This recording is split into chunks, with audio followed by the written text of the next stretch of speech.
interaktif berdasarkan tujuan dan prinsip asas. So, kita masuk interaksi manusia dan komputer dalam buku teks tu adalah daripada muka surat 314 dan 315.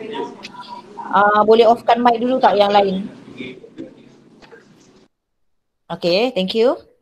So, interaksi manusia dengan komputer adalah you berinteraksi dengan gadget, sama ada komputer ataupun handphone ataupun apa saja alat media yang you gunakan.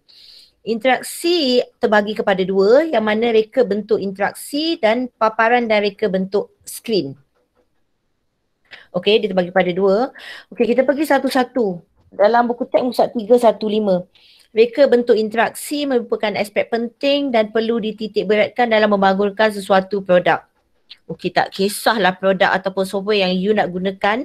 Contohnya you onkan you punya apps WhatsApp ke, Google Classroom ke, apa sahaja tu, dia semuanya ada reka bentuk. Apa itu reka bentuk? Reka bentuk ialah susun atur, gambar, butang dan menu dalam sesuatu produk ataupun software you gunakan. Ataupun apps yang you gunakan. Lagi senanglah, awak dekat dengan apps kan. Okey, interaksi itu adalah tindakan manusia semasa menggunakan sesuatu produk. So, apa yang you buat, you interaction, you reply and then you respond and then you do something, apa-apa saja yang you buat dekat dalam komputer ataupun dekat handphone ke semuanya, itu adalah interaksi you dengan gadget. Okey, seterusnya reka bentuk interaksi. Reka bentuk interaksi memudahkan pengguna untuk berkomunikasi dan berinteraksi dengan produk atau aplikasi. So, you kalau tak ada reka bentuk, maksudnya susah you nak berinteract dengan komputer. Contohnya kalau you buat coding, dia coding Java, dia ataupun Python ke apa ke, you buat coding tu, you antara muka you adalah tulisan saja. So dia tak interaktif. Jadi bila you menulis semuanya and then you type coding, walau itu adalah interaction you dengan komputer, tapi itu tak ada susun atur, tak ada gambar, tak ada butang, tak ada menu semua. So itu juga adalah interaktif, tapi itu adalah interface, tapi interface tu tak interaktif. So apa saja yang you lakukan dengan komputer, itu adalah interaksi. Okey, dia ada prinsip reka bentuk interaksi yang mana kat dalam buku teks tu dia ada dekat dalam muka surat 315. Prinsip reka bentuk interaksi, okey, boleh rujuk dalam buku teks. Dia sangat penting dan perlu diberi perhatian kerana aplikasi yang dibangunkan sangat kompleks. 5 prinsip reka bentuk yang perlu dititik beratkan ialah, pertama dia adalah konsistensi.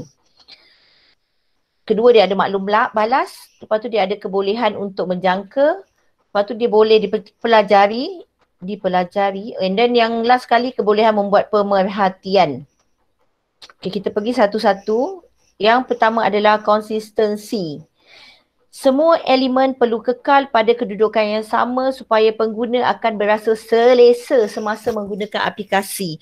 Jika dialihkan, fokus pengguna terganggu. Okey, awak tengok contoh yang saya letakkan dekat sebelah ni. Ini adalah contoh Instagram punya paparan interaksi. So kat situ dia ada, awak akan nampak Instagram punya dia ada gambar dan dia ada suggest untuk siapa ni, untuk you, untuk follow ke apa ke. So setiap button-button tu you dah familiar dah, you dah tahu dah kat mana untuk nak log out, macam mana you nak scroll down semua-semuanya. So kalau tiba-tiba Instagram ni dia ubahkan tempat-tempat dia tukar sebelah kanan, log out sebelah tu pula dia pusing-pusingkan, so you dah tak terfokus. Kat sini kita pentingkan fokus pengguna. Once dia dah guna apps tu, dia dah tahu kat mana nak on, kat mana nak log in, kat mana nak switch, kat mana nak tag semuanya. So itu adalah reka bentuk. So reka bentuk perlu konsisten, kena betul tempat dia. Sekali kita dah kenalkan introduce kat user, then kita kena maintain, kekal. Okay, faham tak konsistensi? Okay, yang kedua adalah kebolehan membuat pemerhatian. Perceivability. Okey, penunjuk atau butang interaksi perlulah mudah dikenal pasti. Contoh dekat dalam sini adalah link Facebook. You boleh tahu petunjuk dia macam mana nak nak log out, macam mana nak letak story ke apa ke. So you confident dengan you gunakan software tersebut. And then kat situ dia ada paparan tepi-tepi kita punya shortcut semuanya. So bila you dah gunakan dekat phone and then bila you transfer dekat komputer, you akan tahu itu adalah button apa, itu nak search friend kat mana semuanya. Alright. Okay, yang seterusnya boleh dipercayai, learn ability. Reka bentuk interaksi sepatutnya mudah dipelajari dan diingati. Contohnya aplikasi WhatsApp. Pengguna perlu memasukkan sekali, you kena install WhatsApp dekat dalam phone dan pengguna dia akan ingat you dah install and then bila you dah install, you tahu macam mana nak gunakan dia. Okay, contoh you dah install WhatsApp and then you kena first time untuk you nak register WhatsApp, you kena letak nombor phone, you kena confirm dulu, kena verify dulu. Selepas tu barulah you akan gunakan. And then the next day you tak perlu lagi buat benda tu sebab you dah tahu dah, you dah set kat dalam you punya mind yang apps tu first dah install, okay, no need to install again. You just gunakan saja macam mana yang tu, you search friend and then you chit-chat with your friend. So, boleh dipercayai. You tak payahlah macam dah install and then you uninstall and then you install again if you want to use that app. So, macam ini kita kasih user confident gunakan dia. Dia lagi mudah. Next, kita ada kebolehan untuk menjangka predictability. Yang ini mereka bentuk interaksi yang baik dan berkesan dapat membuatkan pengguna membuat jangkaan perkara yang akan berlaku dalam aliran proses aplikasi tersebut sebelum pengguna menggunakan aplikasi tersebut. Okey, kat sini kalau you boleh tahu ada orang komen dan you nak reply dekat mana you nak type semuanya. So you dah boleh type and then kalau you nak add some document ke apa, you tahu kat mana nak letak dokumen kat mana semuanya. Sometimes benda ni you tak perlukan orang guide you untuk ajar you, then you boleh try Google sendiri cari macam mana. Okay, ini untuk call, okay, ini untuk video call, ini untuk audio call, ini untuk send audio, ini untuk send text. So you boleh dah jangka, predict kat mana tempat dia semuanya. And then last sekali adalah untuk maklum balas, feedback. Maksudnya dekat dalam apps yang you guna tu ada feedback. Feedback tu dia memberikan gambaran sebenar reka bentuk interaksi you. Contohnya dekat sini saya ada bulatkan, contoh dekat sini ada friend request. Kalau friend request, apa you adalah you punya tindakan, you respon you sama ada you nak confirm ataupun you nak delete. So feedback daripada pengguna, selagi you tak ada kasih feedback kat situ, dia akan keluar kat situ. Then you akan faham bila you dah bagi feedback, benda tu notification tu dah tak ada lagi dah. Sebab kat sini dia nyatakan kegagalan untuk memberikan maklum balas yang dikendaki boleh menyebabkan proses pengulangan yang tidak sepatutnya. So dia akan still appear you punya friend request dekat you punya screen tu. Then kalau you nak abaikan ke, you nak buat apa-apa ke, and then itu depends on you punya action. Kalau you rasa feedback tu you perlu and then you just confirmkan. Alright, kalau you tak nak then you delete. So itu adalah keperluan feedback. Alright. Okay, boleh on mic, faham ke tak? Jelas tak untuk tajuk ni? Setakat ni jelas, cikgu. Okay. Anik baru nak masuk ke ni?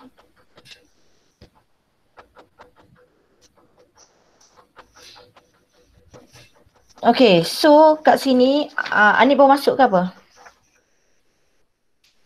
So dekat sini yang prinsip untuk reka bentuk dia ada terbagi kepada berapa? 1, 2, 3, 4, 5. 5 prinsip reka bentuk. Ni dia cerita tentang you dengan komputer, interaksi you dengan handphone. You respond, you reply, you buat apa-apa saja. Itu adalah interaksi you tapi bergantung kepada interface tersebut. Sama ada interface tu menarik dan menggalakkan you untuk pergi ataupun interface tu cuma sekali je you masuk website tu and then you rasa you tak seronok, you just tak join lagi dia punya tu. Kenapa Anik ni asyik join guna email berapa banyak ni? Fasyu keluar masuk. Okay, boleh tak buka buku teks you muka surat 319. Saya nak seorang bacakan. 319.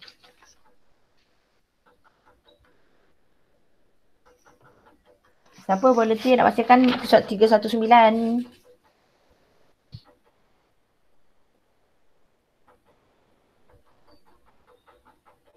Hello? Ada ke tak ada ni? Keperluan interaksi antara manusia dengan komputer. Alright. Semasa komputer mula-mula dibangunkan, pakar terlatih sahaja yang berupaya menggunakan komputer. Pada masa itu, komputer bersaiz besar dan mahal.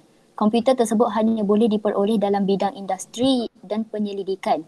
Kini komputer bersaiz kecil dan mudah didapati serta menjadi peranti penting yang digunakan dalam pelbagai bidang.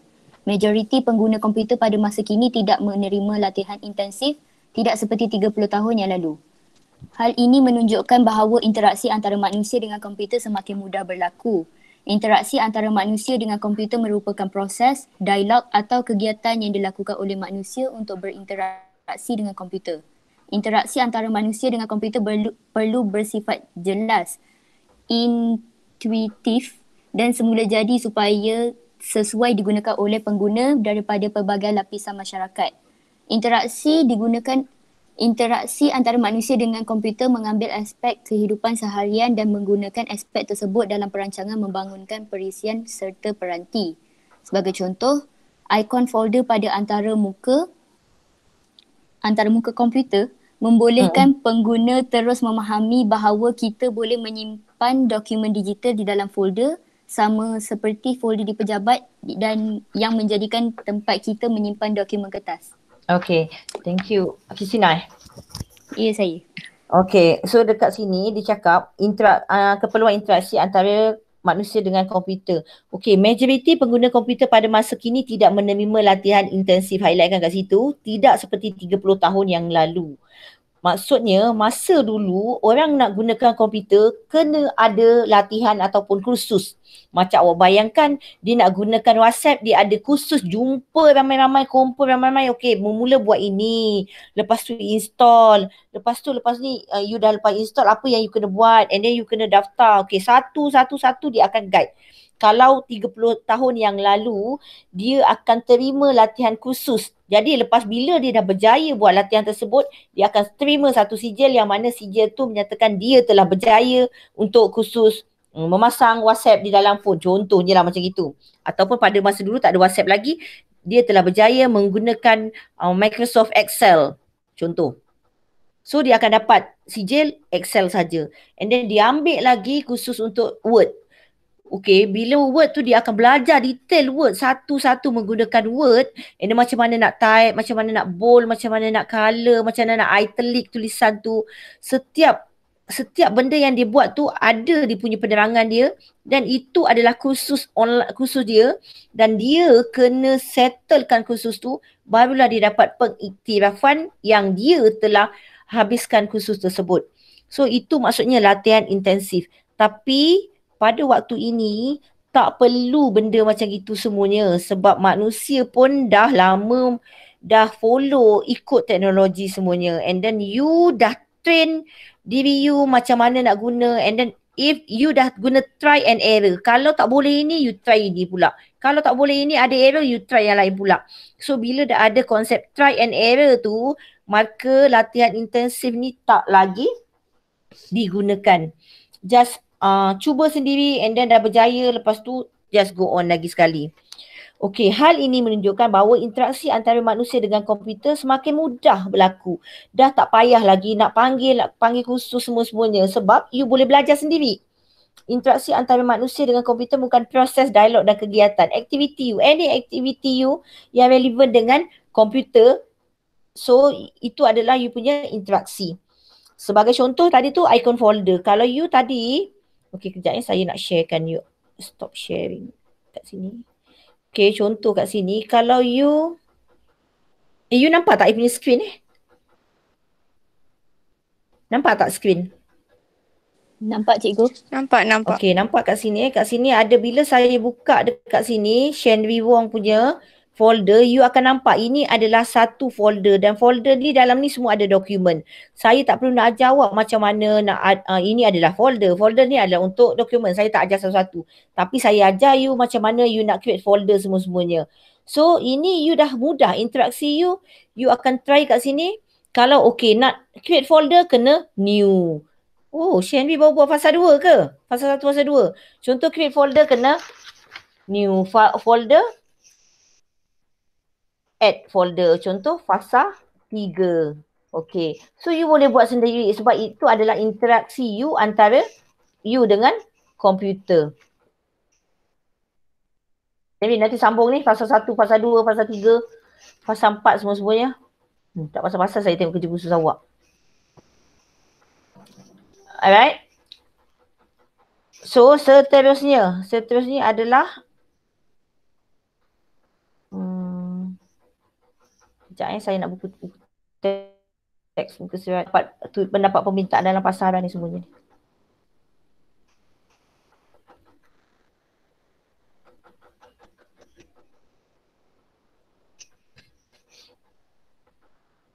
Semua ada lagi ke? Ke dah hilang?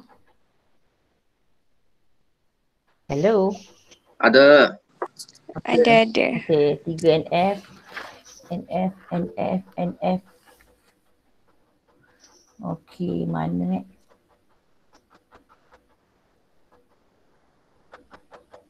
okay. Dah nak habis dah ni buku teks tebal-tebal ni. Okey, ini maklum balas, keperluan interaksi. Okey, kat sini dia cakap terdapat beberapa sebab interaksi antara manusia dengan komputer diperlukan. Mendapat permintaan dalam pasaran. Kat sini pengguna mahu membeli atau menggunakan produk yang mempunyai kebolehgunaan yang tinggi, selamat, berguna, berfungsi dalam jangka masa yang panjang. Contoh dekat sini, kalau you sebagai designer, you nak gunakan satu produk, contoh Adobe ke ataupun you gunakan Photoshop ke, and then software tu you kena bayar software tu. And then kalau you nak bayar, kebanyakan pengguna sekarang nak benda yang free, dia tak nak bayar sebab dah banyak dekat pasaran. Tapi kalau nak bayar, adakah berbalik untuk dibayar produk tersebut? So bergantung kepada permintaan. Kalau ramai yang minta semua-semuanya, kebanyakan produk tu adalah free. Contohnya macam WhatsApp, semua nak gunakan WhatsApp, and then you just install you punya WhatsApp tanpa bayaran. Tapi kalau produk you tu ada fungsi untuk, contoh you boleh dapatkan duit ke apa ke daripada produk tu, and then produk tu memerlukan you kena membayar, and then you kena bayar kat situ. Itu so kalau pengguna rasa dia nak beli ke, dia nak gunakan ke, dia rasa bagus produk tu, so dia akan belilah, dia akan buat lah. And then produk tu bagus, seronok dia gunakan dia. And then itu meningkatkan mendapat permintaan daripada pasaran. Yang kedua, meningkatkan produktiviti. Berupaya untuk menghasilkan output dari satu set input yang diberikan lebih cepat dengan menggunakan sumber pekerja, teknologi dan sistem secara optimum dan menukar input kepada output yang berguna. Ini menghasilkan output dari satu set input yang diberikan lebih cepat dengan menggunakan sumber pekerja, teknologi. Okey, ini adalah contoh kalau dalam perbankan tu dia menggunakan sistem tersebut, ataupun dekat dalam shopping mall lah contohnya. Dia menggunakan sistem tersebut untuk key in pembayaran. So kalau dia tak gunakan sistem, dia akan guna bayaran secara manual dan dia tak akan dapat report laporan. Dia akan manual macam mana terima duit, macam kat kedai runcit, terima duit, lepas tu tukar duit, lepas tu tapi dia kena tulis ke apa ke siapa yang tu. Jadi tak produktif. Jadi bila kalau dekat shopping mall, dekat cashier counter, dia ada sistem kat situ, dia just touch ataupun dia scan terus masuk record, so itu lagi produktif. So dia kurangkanlah penggunaan sumber tenaga, and then dia upgradekan teknologi, and then tak perlulah awak merekodkan apa-apa sebab benda tu dah ada kat dalam sistem. Okay. Seterusnya, mengurangkan kos selepas jualan. Jika produk tidak berfungsi dengan sempurna, pengguna akan menghantar produk untuk dibaiki. Hal ini akan meningkatkan kos selepas jualan. Kita kalau boleh nak elakkan kos selepas jualan. Once kita dah beli laptop, kita tak maulah bayar apa-apa lagi yang kena software yang berkaitan dengan dia. Kalau boleh kita nak semua benda tu adalah percuma. Jadinya interaksi ni penting. Jika kalau interaksi tu tak ada, awak terpaksa beli something untuk ini, beli lagi something lagi untuk add on. So kita tak mahu ada benda tu berlaku. And then mengurangkan kos pembangunan. Elakkan dari melaksanakan ciri-ciri yang tidak disukai pengguna dan produk yang tidak cekap. Jika kedua-dua perkara ini dielakkan, kos pembangunan dapat dijimatkan. Okey, seterusnya mengembangkan aktiviti dan menambahkan pengalaman manusia. infrastruktur teknologi bagi satu kawasan yang baru akan dibangunkan untuk memberikan peluang kepada manusia yang ingin mengembangkan aktiviti dan menambahkan pengalaman dalam kehidupan mereka. Contohnya dekat satu tempat tu, teknologi tu dia tak ada internet, and then dia baru upgrade daripada Celcom, lepas tu Celcom tu kan broadband, and then dia location tu dah ada ramai request untuk Unify, and then customer Telekom install Unify dekat kawasan tersebut. Lepas tu bila dapat permintaan yang tinggi daripada pengguna, dia dah install Unify tersebut kat situ. So dah ada satu environment dekat kawasan tersebut yang mana pengguna-penggunanya mempunyai internet yang lebih laju contohnya. So aktiviti-aktiviti tu akan disebabkan dengan teknologi tersebut, semua aktiviti berjalan dengan lancar. Contoh semua senang nak COD lah apa ke, sebabnya penggunaan teknologi dah diguna pakai dekat kawasan tu.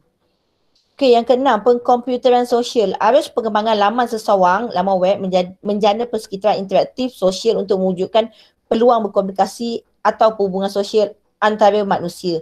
Manusia tidak akan berinteraksi dengan mesin ataupun komputer saja. Malahan manusia akan berinteraksi dengan manusia lain melalui penggunaan komputer. You akan rasa bosan jika you berinteraksi dengan komputer saja. Contohnya you main game tu offline, then you main game saja suka untuk naik level. Tapi bila you main game and then game tu adalah online dan you ada interaction antara dia, ada interaksi antara dia dan dia pun menggunakan komputer juga, dia main game, dia online, dia chit-chat dengan you, ada collaboration semua-semuanya, itu lagi seronok. So itu kita namakan pengkomputeran social. You tak interaksi dengan komputer, you menggunakan interaksi komputer untuk berhubung dengan kawan you manusia juga. Macam itu pengkomputeran sosial. Okay, jelas tak? Jelas tak? Hilang. Jelas. Jelas lagi kan nyata. Saya nak tanya berapa orang yang dah buat kerja khusus analisis masalah? Yang buat penyataan masalah tu Ya, cikgu? Betul. Tulis nama kat sini penyataan masalah. Masalah siapa yang dah buat? Cikgu, saya ada lah cikgu. Ada. Jinghao ada. Boleh tak saya, okey, berapa orang kat sini yang tak hadir masa saya intro untuk kerja khusus hari tu? Saya. Tak ada? Saya. Ya, kalau kenapa? Oh. Ayah, parent tak bagi. Siapa tak bagi? Parent. Parent tak bagi, okey. Divya tak ada juga. Yashini tak ada. Okey. Macam gini dengar saya terangkan untuk yang tak ada, awak punya Google Classroom macam gini.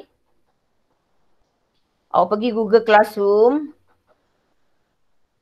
Awak pergi ke, saya terus guide awak awak pergi ke Drive. Awak buat satu folder. Folder you adalah folder Science Computer. Kerja projek Science Computer. 2020. Lepas tu you createkan satu folder. Folder dalam, klik folder tu. Buka lagi folder, buat folder fasa 1. Okay, buat lagi folder fasa 2. Sampai fasa berapa? Sampai fasa berapa? Fasa 5. Fasa 5, fasa 1, fasa 2, fasa 3. Fasa 4, kebanyakan you online meet ni guna laptop ke guna handphone? Handphone je cikgu. Ada laptop tak? Ataupun PC? Oh, saya. Saya guna laptop. Okay, so dah buat fasa 1, fasa 2, fasa 3, fasa 4, fasa 5. You pergi yang folder tadi tu, klik kanan and then share dengan saya. Share dengan saya G644-11505. Tekan tulis G. Sebab saya nak share apa saja yang you buat tu, nanti saya akan dapat 644-11505 @moi.gov.my tu macam gitu. Okay. Okay, so nanti you done kan. Lepas you done, saya akan dapat you punya folder di email saya macam gini. So dalam sini saya akan nampak you buat kerja khusus ataupun tidak. Contoh kat sini, okay, kita tengok Jing Hao punya. Kat sini baru ada 1, 2, 3, 4, 5, 6, 7, 8, 9 orang. Baru 9 orang yang share dengan saya buat folder kerja khusus. Okay, so contoh tadi Jing Hao punya dalam sini, dalam setiap fasa ni, okay, untuk pengetahuan yang lain-lain, Harvey ada tak kat sini? Harvey tak datang hari tu. Ada. Okay, untuk dalam folder you ada fasa 1, fasa 2, fasa 3, fasa 4 dan fasa 5. Okay, kat sini tema tugasan kerja khusus awak. Saya buka daripada Jing Hao punya tu. Okay. Ini adalah tema dia ilmu di hujung jari. Awak kena buat proses pembelajaran yang berpusatkan murid menjadi, okay, kat sini situasi dia. Situasi proses pembelajaran yang berpusatkan murid menjadi trend pembelajaran dan pemudah caraan pada masa ini. Murid didedahkan dengan pembelajaran terarah kendiri. Kadar kendiri, akses kendiri dan pentaksiran kendiri. Pengumpulan maklumat secara kemajuan dan prestasi murid dilaksanakan melalui penilaian. So, quiz atau permainan merupakan satu cara yang efektif. Jadi, kerja khusus awak adalah kena buat quiz ataupun permainan untuk mendapatkan maklum balas berterusan berkaitan perkembangan pembelajaran dan seterusnya untuk membaiki kelemahan dengan semerta. Semerta adalah serta-merta. Arahan dia kat sini. Sebagai seorang pembangun sistem, anda dikehendaki membangunkan satu aplikasi berasaskan web untuk mengurus koleksi data soalan dan memantau prestasi murid mengikut subjek atau topik yang dipilih. Aplikasi ini boleh dibangunkan dalam bentuk kuis atau permainan. Sistem yang akan dibangunkan adalah boleh dicapai menggunakan pelayar web dari mana-mana komputer dalam rangkaian setempat. Okay, saya akan terangkan satu-satu semua ambil note ke apa Okay, jadi you kena buat sistem. Sistem yang you kena buat adalah dengan menggunakan Notepad++, XAMPP, control punya dan MySQL. 3 benda ni you akan guna. Untuk itu, awak kena install 3 benda ini. Kalau dekat sekolah, kita akan install dekat PC. Tapi kalau dah PKPB ni, awak tak datang sekolah, awak kena install benda ni dan saya akan guide awak secara online. Okay, selepas dah baca soalan macam itu, maksudnya dekat sini awak kena bangunkan satu sistem quiz ataupun permainan. Kalau awak perasan, contohnya kita ada Kahoot.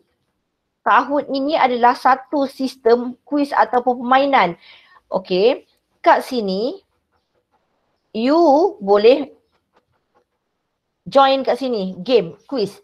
And then lepas you dah buat betul salah, okay, you akan masukkan pin ke apa dia semuanya. Ini adalah interface dia, interaksi dia. And then bila you dah masukkan quiz, and then bila you dah jawab soalan, lepas tu dia akan ada keluarkan markah. 8/10, 9/10 macam gitu. So awak kena buat satu quiz macam gitu. Tapi saya tak mahu awak buat besar macam Kahoot ni. Kat Kahoot ni kan ada macam-macam kan. Dia ada subjek BM, BI semuanya ada. Saya tak mahu skop awak besar. Jadi saya nak skop awak kena decide sama apa subjek yang awak nak buat. Apa subjek you nak buat?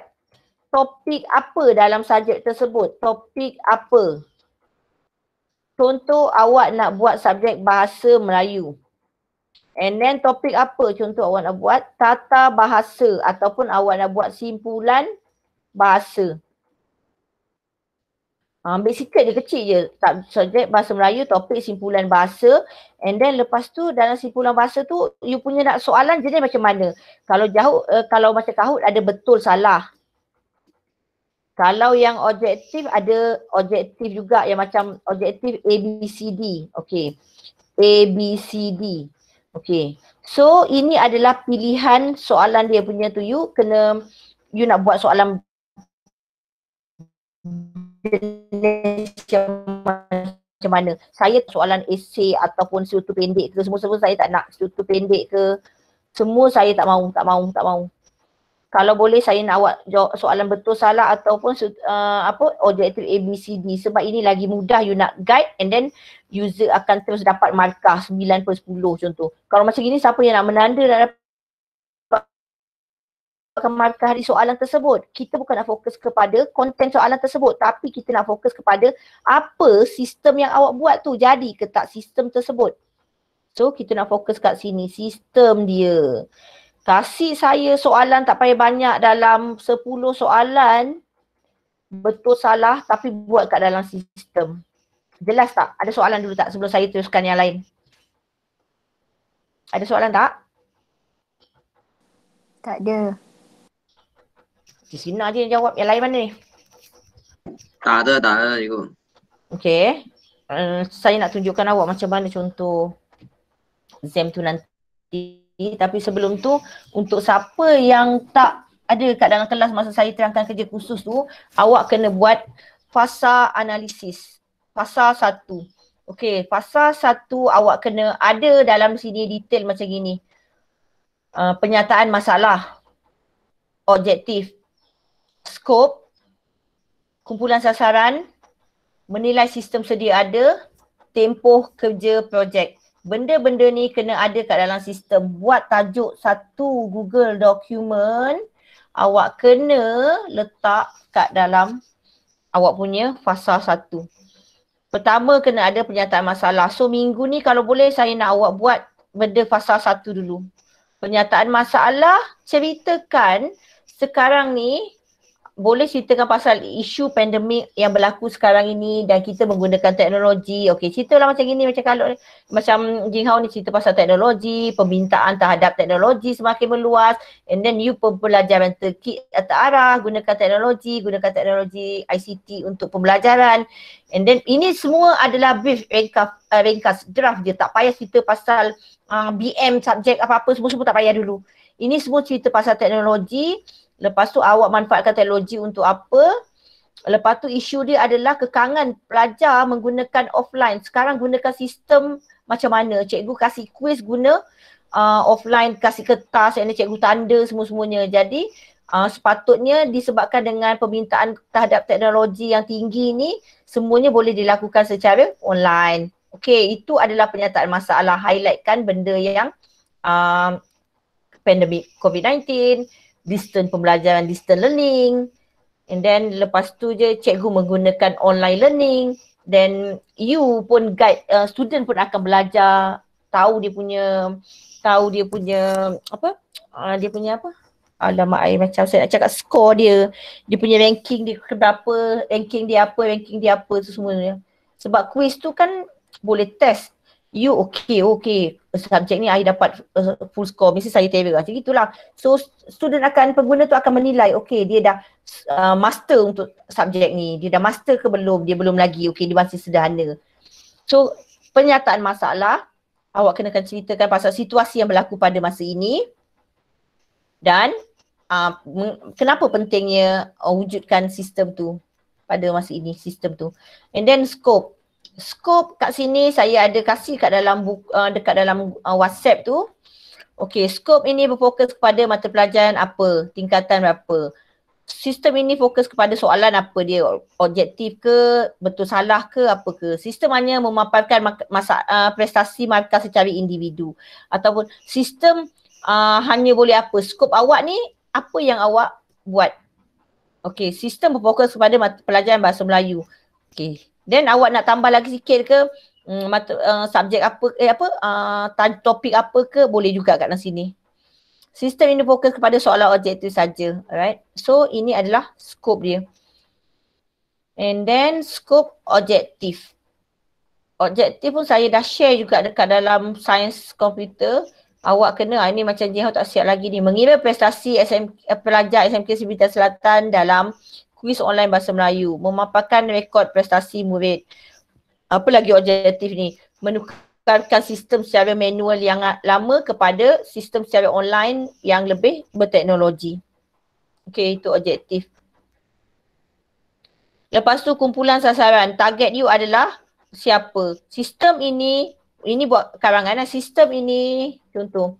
Sistem ini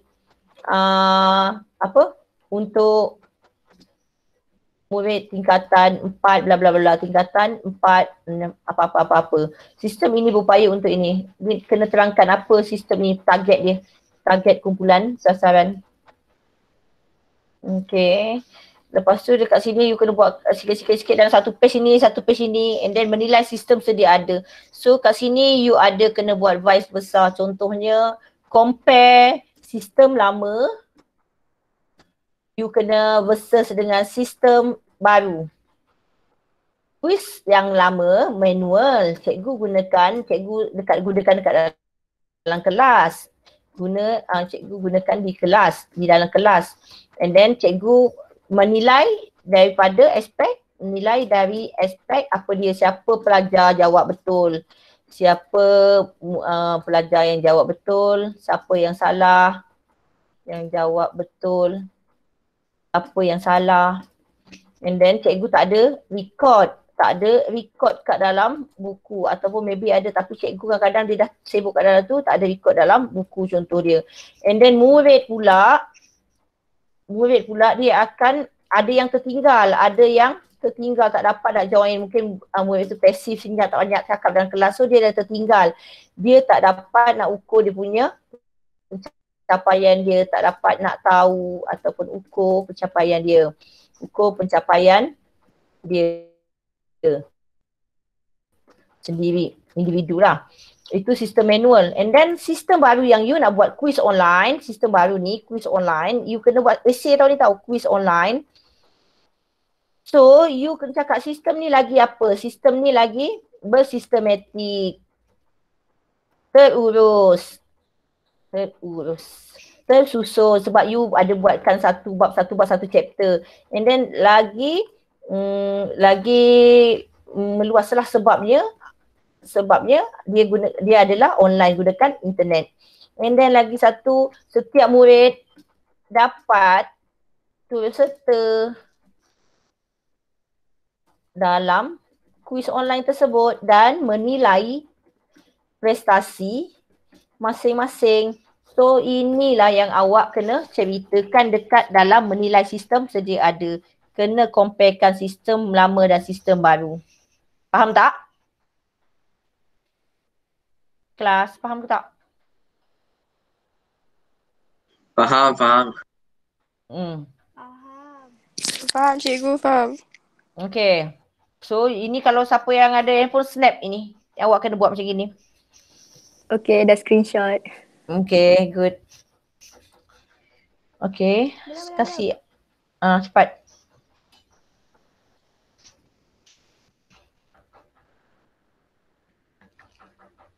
Alamak ai. Saya kena ada bukti saya buat kelas online lah. Macam mana? Snap gambar cikgu, snap gambar. Awak onkan kamera masing-masing boleh tak? Allah. Cepatlah. Pakai tudung. Cepat pakai tudung dulu. Saya kena bukti yang saya buat kelas online juga. Pengetua minta, saya lupa pula saya dah bebel-bebel. Hai cikgu. Hi everyone. Hai. Boleh tak semuanya onkan kamera awak sekejap? Nak snap gambar.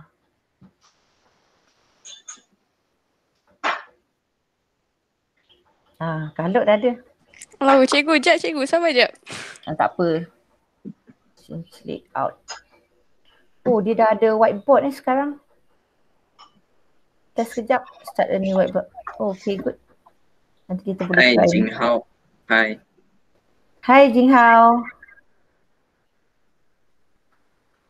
Sekejap semua onkan sekejap. Saya nak change layout.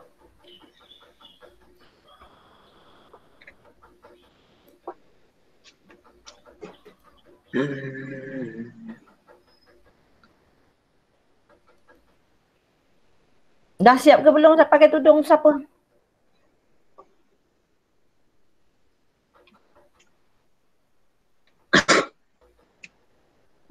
Christina, mana Aini, mana gambar, onkan kamera awak semuanya.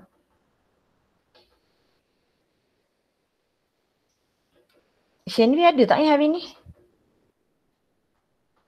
Mana Batrisha tak ada lagi.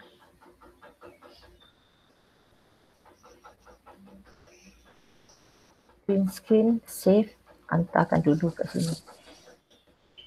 Save message. Save message. Semua hari ni kena screenshot. Okay. Lagi cepat-cepat mana. Ya Allah, siapa tu? Batrisha, tak nampak. Imran mana? Imran senyap je. Kalau saya on tunjuk gambar buku pun boleh kan? Masalah sikit kat rumah ni. Boleh lah. Apa-apa yang nampak, onkan kamera awak. Ini saya record, nanti kalau tak tu awak boleh dengar, nanti saya akan share. Full screen, turn on background blur. Turn on caption. Dah ke belum? Cikgu. Ready ke tak? Cikgu post kat Insta cikgu. Kena post kat Insta. Kejap, saya pin sekejap muka kalok. Cetek. Okay. Alright. Saya nak pin seorang-seorang muka. Okay, Arni mana ada? Okay, Arni. Sekejap. Lah malu. Kan you all pergi kelas online. Sekejap tadi muka kaluk. Saya rasa semua tak mandi lagi cikgu. Tak kisahlah. Bukan dia tanya. Dah mandi ke belum? Okay. Arni. Okay. Print screen. Okay, dapat. Lagi. Batrisha. Mana? Kipas. Sudah buka. Kipas. Boleh lah tu cikgu. Tangan pis je. Aduh, ya Allah. Okey, ni lawak. Okay, jadi. Okay, jadilah tu. Tangan pis Batrisha. Okey lah kalau macam tu saya pun buka gambar Mana kipas boleh? je lah. Cikgu Mana macam tu boleh? juga cikgu. Divya. Apa semua tunjuk kipas? Divya. Cikgu tukar saya punya. Ha? Cikgu tukar saya punya. Nanti dah. Divya dulu. Mana Divya? Divya. Okay, Divya. Divya. Okay, pandai pun Divya. Alright. Lepas tu, you dekat tadi kan? Havi mana Havi? Havi mana Havi? Ni bukti kelas saya. Sibuk sangat dia orang nak minta. Havi. Mana pula budak kecil Havi ni, gambar apa tu Havi? Budak kecil. Dia ambil gambar apa tu? Apa benda dia letak tu Havi, muka you lah Havi. Okey dia tu. Havi. Dah lah dia off kat mic. Saya tak nampak apa-apa ni pun. Basah je lah Havi. Okey, lagi. Havi. Imran Ahmad. Kejap datang. Ni mana dia ni? Imran? Ada ke tidur ni? Cepat Imran. On kan lah. Kamera Imran. Imran Ahmad ni main game ke ni agaknya ni? Alah, kamera rosak pula. Tak ada dia tak. Kamera dia rosak.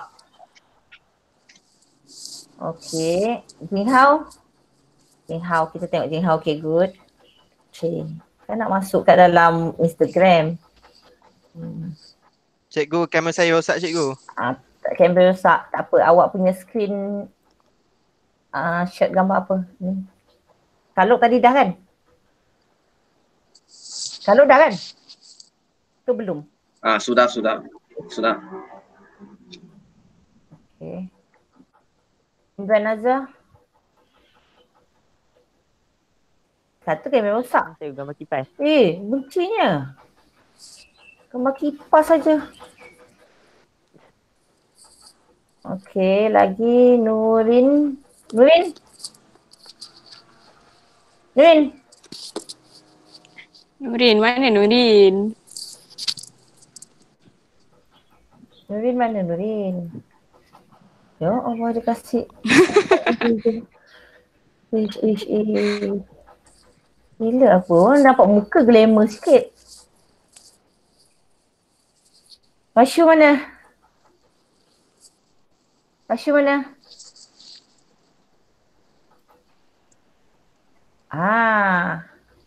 Okey.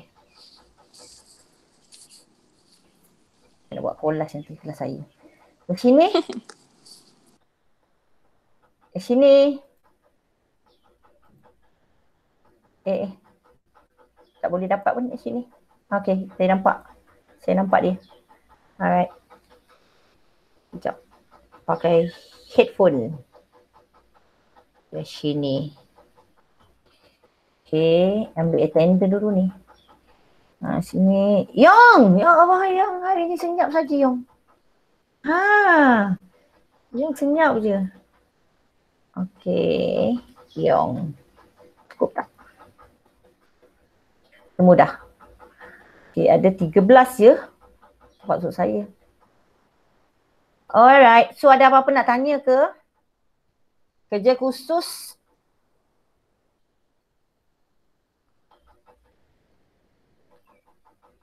Tak ada. Okey.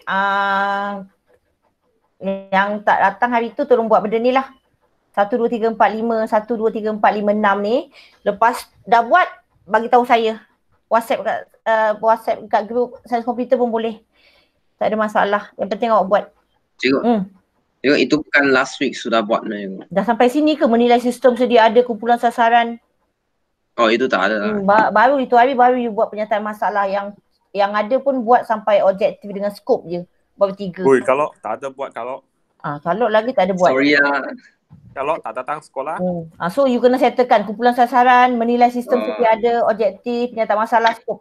Ini nanti saya nak minggu ni siapkan. Minggu depan kita masuk fasa 2 pula. Okey? Fasa 2 saya terangkan. Mau buat karangan susah cikgu. Buat yang ini penyataan masalah karangan. Skop boleh buat point macam Jinghao ni, objektif pun boleh point-point. Yang ini buat karangan sikit. Semua kena buat karangan satu page je. Tulislah, buatlah rangka ayat apa-apa. Cikgu boleh, itu penyataan masalah boleh 1 page lah. Penyataan masalah 1 page. Penuh tau kalau nak 1 page tu. Kalau nak 1 page tu kena penuh. Kalau tak boleh separuh je sikit je. Okey? Boleh tak? Okey. Ada apa-apa lagi tak? Saya berhentikan awal ni boleh? Boleh. Awak pun boleh cikgu, tak ada hal cikgu. Okey, so kita jumpa lagi kelas akan datang untuk sambung yang interaktif lagi sikit dan kerja khusus fasa 2 pula. Okey? Baik. Terima kasih cikgu. Okey, sama. Bye-bye. Kesekian itu sahaja dari kami. Bye cikgu. Bye everyone. Okay, bye. Bye cikgu. Bye. Bye cikgu. Bye everyone. Bye. Terima kasih cikgu. Sama. Bye guys. Bye. Bye Imran. Bye Hafi. Bye.